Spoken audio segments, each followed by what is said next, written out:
राधे राधे दोस्तों, श्री राधे कृपा एस्ट्रोलॉजर में आपका स्वागत है। आशा करता हूँ आप सब लोग एकदम अच्छे और एकदम स्वस्थ होंगे। मैं हूँ आपका एस्ट्रो फ्रेंड पंडित ललित शर्मा।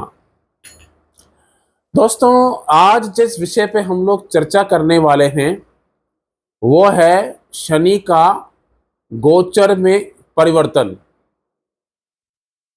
शनि का पूर्व भाद्रपद नक्षत्र में गोचर, जो कि बृहस्पति का नक्षत्र है। 27 दिसंबर 2024 को शनिदेव बृहस्पति देव के नक्षत्र में गोचर करेंगे। समय होगा 8:14। इनका ट्रांजिट होगा बृहस्पति के नक्षत्र में, जो अभी शनिदेव शतभिषा नक्षत्र में विचरण कर रहे हैं, जो राहु का नक्षत्र है। अभी आज जैसे 13 नवंबर है, 27 दिसंबर को ये बृहस्पति देव के नक्षत्र में ट्रांजिट करेंगे। अब इसका क्या परिणाम देखने को मिलेगा, इसमें क्या आपको मतलब, हाँ, आपको जैसे आप जो भी कार्य करते हो, जो भी काम करते हो, उसमें क्या बदलाव आपको देखने को मिलेगा, क्या चेंजेस देखने को मिलेंगे व्यापार में, नौकरी में, आपके रिलेशनशिप में, बच्चों की एजुकेशन में। तो मैं ये सब बातें आपको बताऊंगा विस्तार से। वीडियो को अंत तक देखना, बहुत महत्वपूर्ण ये विषय है, क्योंकि शनि का जब भी ट्रांजिट होता है किसी नक्षत्र में, या शनि राशि परिवर्तन करते हैं, वो काफी अच्छा जो है आपको जानना चाहिए कि वो समय आपके लिए कैसा जाएगा। मैं लगन के अनुसार बताऊंगा, मेष से मीन लगन तक आपका जो लगन है, आप उसी हिसाब से लगा सकते हैं इस सूत्र को। अगर आप ज्योतिष के क्षेत्र में कार्य कर रहे हैं तो ये विषय आपके लिए काफी अच्छा है, जानने योग्य है। क्योंकि देखिए, शनि देव, बृहस्पति देव, राहु और केतु, इनका जो टाइम पीरियड होता है वो लॉन्ग होता है, राशि परिवर्तन का और नक्षत्र का भी। तो बेसिकली हम दूसरे ग्रहों की हम लोग चर्चा नहीं करते हैं इस चैनल पे। शनि की और राहु की, केतु की, बृहस्पति देव की हम लोग चर्चा करते हैं जब भी इनका कोई परिवर्तन होता है, चाहे नक्षत्र परिवर्तन हो, चाहे इनका राशि परिवर्तन हो, हम लोग चर्चा करते हैं। तो और विलंब नहीं करते हैं, विषय पे आते हैं। मेष लगन की हम लोग चर्चा कर रहे हैं।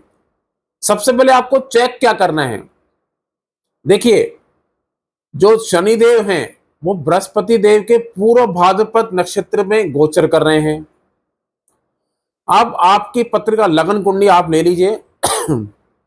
लगन कुंडली में बृहस्पति देव आपको देखना है कौन से भाव में आपके हैं विराजमान। पहले तो आपको यह चेक करना है कौन से भाव में विराजमान है बृहस्पति देव, ठीक है। और मेष लगन में बृहस्पति देव 9वें घर को, 12वें घर को रूल आउट करते हैं। तो ये क्या होगा, जब शनिदेव बृहस्पति देव के इसमें आएंगे, नक्षत्र में आएंगे, तो आपका 9वां घर और 12वां घर एक्टिव हो जाएगा। और बृहस्पति देव जहां भी बैठे हुए हैं, जिस भी भाव में बैठे हुए हैं, वो भाव आपका एक्टिवेट हो जाएगा, ठीक है। जैसे मेष लगन वालों के लिए 9वां भाव, 12वां भाव एक्टिव होगा। और जो इनकी कुंभ राशि में अभी चल रहे हैं शनिदेव, वो इनकी पड़ रही है 11वें घर में, ठीक है ना। तो इनको क्या हुआ, काम के सिलसिले में, अपने हो सकता है जॉब के सिलसिले में या व्यापार के सिलसिले में, हो सकता है बाहर जाना पड़े। इनकी हो सकता है यात्राएं भी होंगी, खासकर विदेश की यात्राएं जरूर होंगी इनकी। 9वां घर और 12वां घर एक्टिवेट होगा तो यात्राएं अवश्य होंगी, वो भी खासकर विदेश की। हो सकता है वो यात्राएं इनके पिता के साथ हो, या इनके मेंटर के साथ, उनका कोई गुरु हो, उनके साथ भी यात्राएं कर सकते हैं। या कोई आप मान लीजिए किसी, आप ये कोई किसी ऐसी फील्ड में जिसमें कथा वगैरह करते हैं, कथावाचक जो होते हैं, अगर ये कथा वगैरह करते हैं, भागवत कथा वगैरह करते हैं, तो भी इनकी यात्राएं होंगी। या काम के सिलसिले में, बिजनेस के सिलसिले में हो सकता है आप बाहर जाना पड़े। बट ये होगा जरूर कि इनका बाहर का टूर या विदेश का टूर जरूर होगा इसी टाइम पीरियड में, मार्च तक, ठीक है ना। अब बात करता हूं वृषभ लगन वालों की।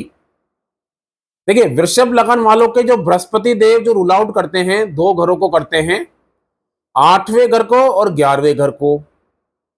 और जहां बृहस्पति देव विराजमान है वो भी भाव आपको चेक करना है कि कौन से भाव में है, ठीक है ना। वो भी एक्टिव होगा। जैसे 8वां घर को और 11वां घर जो आपका एक्टिव होगा, बृहस्पति देव जो शनिदेव बृहस्पति के नक्षत्र में जाएंगे तो आपके 2 घर एक्टिव हो जाएंगे, 8वां 11वां। अब क्या होगा, आपको लाभ होगा, आपकी गेन्स, आपकी जो डिजायर है फुलफिल होंगी। होता है बड़े भाई से आपको कोई लाभ हो, अपने फ्रेंड सर्कल्स के साथ आपको कोई लाभ हो, या मुझे ऐसा लगता है आप अपने फ्रेंड के साथ कहीं ना कहीं इन्वॉल्व हो जाओगे। जैसे आपका फ्रेंड कोई इंश्योरेंस का काम करता है दोस्तों, उससे आप इंश्योरेंस की कोई स्कीम ले लो, या आपका फ्रेंड कोई डिजिटल कोई काम करता है, कोई 8वां का डिजिटल उसका भी है, कोई डिजिटली वर्क कर सकते हो अपने दोस्त के साथ मिलके, ठीक है। और 8वां घर जो है रिसर्च का है, हो सकता है आप किसी रिसर्च में लग जाओ। ज्योतिष का है तो ज्योतिष के क्षेत्र में आप अगर काम करते हो तो भी अच्छा है। कोई मैन्युफैक्चरिंग कर रहे हो तो उसके लिए भी काफी अच्छा है, ठीक है ना। तो इस तरह से आपको ये लाभ देगा ही देगा, अगर आप 8वें घर से जुड़ा हुआ काम करोगे लाभ मिलेगा। अब बात करते हैं मिथुन लगन वालों के लिए।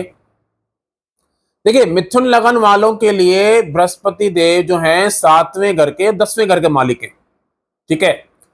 शादी का योग बन रहा है, शादी का कहीं ना कहीं योग बन रहा है। अगर शादीशुदा हैं तो अपनी वाइफ के साथ कोई व्यापार शुरू कर सकते हैं।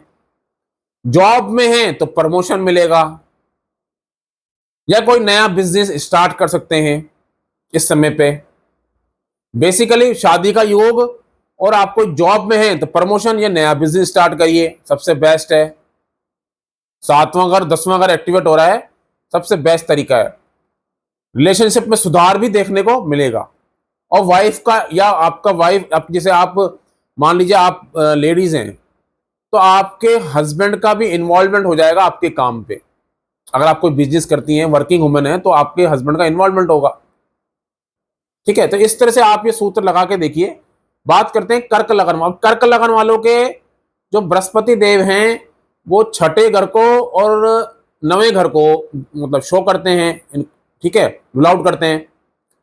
अब होगा क्या, 6ठा घर क्या है, कंपटीशन एग्जाम का है, जॉब का है, सर्विस का है, ठीक है। 9वां घर क्या है, धर्म कर्म का है, पिता का है, ठीक है। अगर ये अपने पिता के सलाह से अपनी जॉब में कुछ इफ्लिक्ट, अपनी जॉब में कुछ बदलाव करते हैं, या मान लीजिए जॉब में इनको कोई आपको इस तरह का सपोर्ट चाहिए, ये पिता इनको सपोर्ट कर दें जॉब में, इनके मेंटर इनको सपोर्ट करते हैं, ये मेंटर से कुछ ऐसा, क्योंकि गुरु क्या है, आप जब बृहस्पति देव में जाएंगे तो गुरु ज्ञान का भी क्या होता है, मेंटर इनको कोई ऐसा ज्ञान दे दें जो इनको सर्विस में जॉब में काम आए, तो वो बेस्ट है। जॉब में कहीं ना कहीं इनको तरक्की जरूर मिलेगी अगर ये अपने पिता से, पिता का आशीर्वाद लेते रहें उसी टाइम पे, अपने गुरु का मतलब कहीं ना कहीं जो भी गुरु का जिनको ज्ञान है वो लेते रहें और गुरु का आशीर्वाद लेते रहें। हो सकता है कि कोई दूरी, कोई इनको उनके जॉब के सिलसिले में कहीं इनको जाना भी पड़े, कहीं लंबी दूरी की यात्रा भी इसमें योग बन जाता है, ठीक है ना। इस तरह से ये कर्क लगन वालों के लिए समय काफी अच्छा रहने वाला है। अब बात करेंगे तुला लगन। अब तुला लगन में जो बृहस्पति देव 3रे और 6ठे घर को दिखाते हैं, और जो शनि देव जो गोचर कर रहे हैं वो 4थे घर से कर रहे हैं, ठीक है। 4थे घर से शनिदेव अभी गोचर कर रहे हैं, और तुला लगन वालों के लिए जो है बृहस्पति देव 3रे और 6ठे घर को दिखाते हैं। तो मैं ये कहता हूं ऑनलाइन कंसल्टेंसी, ऑनलाइन जॉब कोई करते हैं तो उनके लिए बेस्ट है। वर्क फ्रॉम होम, घर पे बैठ के, क्योंकि 4था घर भी एक्टिव हो जाएगा ना, घर पे बैठ के ऑनलाइन काम करते हैं तो बेस्ट है, ऑनलाइन जॉब करते हैं तो बेस्ट है, ठीक है। ये सबसे बेस्ट रहेगा। अगर ये इन अपने जॉब में कोई ट्रैवलिंग करते हैं तो भी बेस्ट है, ठीक है ना। ये इस समय भी मेरे को लगता है इनकी प्रॉपर्टी का भी कोई ना कोई इनका काम जरूर होगा, प्रॉपर्टी का कहीं ना कहीं जो अगर कुछ अटका हुआ मैटर, वो भी इनको, कोई मान लीजिए कोई कोर्ट कचहरी का मसला चल रहा है प्रॉपर्टी को लेके, तो वो भी सॉल्व हो जाएगा, ठीक है ना, इस समय पे तुला लगन वालों के लिए। वृश्चिक लगन की बात करते हैं। वृश्चिक लगन के में बृहस्पति देव 2रे घर को और 5वें घर को रूल आउट करते हैं बृहस्पति देव, और शनिदेव 3रे घर से इनके विचरण कर रहे हैं। अब क्या है, ये मेरे को लगता है ये भी प्रॉपर्टी लेंगे, प्रॉपर्टी में इन्वेस्ट करेंगे, पक्का बात है ये तो। ठीक है, लेकिन वो प्रॉपर्टी बाहर होगी, इनके जन्म स्थान से थोड़ी दूर होगी, ये भी हो सकता है। अगर ये कोई मान लीजिए इनके हाँ चाइल्ड बर्थ भी इनको हो सकता है, चाइल्ड बर्थ इस समय पे वृश्चिक लगन वालों की चाइल्ड बर्थ का भी योग बन रहा है। अगर ये इन्वेस्टमेंट करते हैं जैसे म्यूचुअल फंड बॉन्ड्स वगैरह में तो भी अच्छा है, शेयर मार्केट में करते हैं तो भी अच्छा है, वो भी लाभ मिलेगा। ठीक है, दूसरा घर और पांचवा घर एक्टिव हो जाएगा। अब बात करते हैं धनु लगन वालों के लिए। धनु लगन वालों के बृहस्पति देव पहले घर से चौथे घर से इनका चौथा घर इनका एक्टिवेट होगा, पहला घर एक्टिवेट हो जाएगा। ठीक है ना। तो अब क्या होगा, जैसे इसमें क्या होता है धनु लगन वालों के लिए, अब मुझे लगता है इनका हेल्थ में थोड़ा सा इनको सुधार इनको करना होगा। ठीक है, हेल्थ में कहीं ना कहीं इनको सुधार इनको करना होगा, क्योंकि मुझे ऐसा लगता है पहला घर जो इनका एक्टिवेट होगा और चौथा घर एक्टिवेट होगा तो इनको अपने प्रॉपर्टी का काम भी होगा, कोई वाहन ले सकते हैं। ठीक है, कोई वाहन वगैरह ले सकते हैं, कोई प्रॉपर्टी का काम होगा। मदर के साथ कोई इनका जो अटैचमेंट हो बढ़ेगा। ठीक है ना। तो ये इस तरह का इनको देखना पड़ेगा, धर्म कर्म की यात्राएं होंगी और इनके घर में कोई धार्मिक कोई जैसे कहते हैं ना कथा वगैरह हो गई, भागवत कथा हो गई या सुंदरकांड का पाठ हो गई, ये करवा सकते हैं अपने घर में इस टाइम। अब बात करूंगा मकर लगन वालों की। अब देखिए मकर लगन वालों के जो बृहस्पति देव हैं वो हैं तीसरे घर के मालिक हैं, 10 11 12, हाँ तीसरे घर के मालिक हैं और 12वें घर के मालिक हैं। ठीक है, वही कंडीशन, अगर ये कोई वीजा के लिए अप्लाई कर रहे हैं, कोई बाहर के लिए इनका अप्लाई चल रहा है कि अपने अप्लाई कोई डॉक्यूमेंट्स लगा रखा है बाहर के लिए, देखो तीसरा अगर डॉक्यूमेंट्स भी है, अगर बाहर के लिए कोई इन्होंने अप्लाई कर रखा है, विदेश के लिए अप्लाई कर रखा है, वो फुलफिल हो जाएगा, कोई दिक्कत नहीं आएगी, इस समय पे वो फुलफिल हो जाएगा।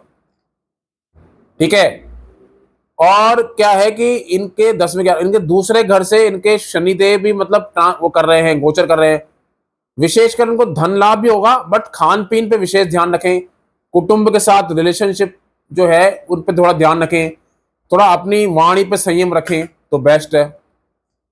ठीक है ना। अब बात करता हूं कुंभ लगन वालों की। कुंभ लगन वालों के दूसरे और 11वें घर को बृहस्पति देव रूल आउट करते हैं। ठीक है, और पहले घर में विचरण कर रहे हैं। स्वास्थ्य पे विशेष ध्यान रखिए, अपने बॉडी पे विशेष ध्यान रखिए, पैदल चलना स्टार्ट कर दीजिए, कुटुंब से रिलेशन अच्छे रखिए। ठीक है, वाणी पे संयम रखिए, धन लाभ होगा, लाभ अवश्य होगा। दोस्तों के साथ आप कोई काम मतलब जैसे कर रहे हैं तो उसमें आप संयम रखिए। ठीक है ना, विशेषकर स्वास्थ्य पे थोड़ा ध्यान रखिए। अभी सर्दियां आ रही हैं, पैदल चलना स्टार्ट करिए, वॉक वॉक करना स्टार्ट करिए, क्योंकि शनि वॉक को भी दिखाता है ना, पैदल को।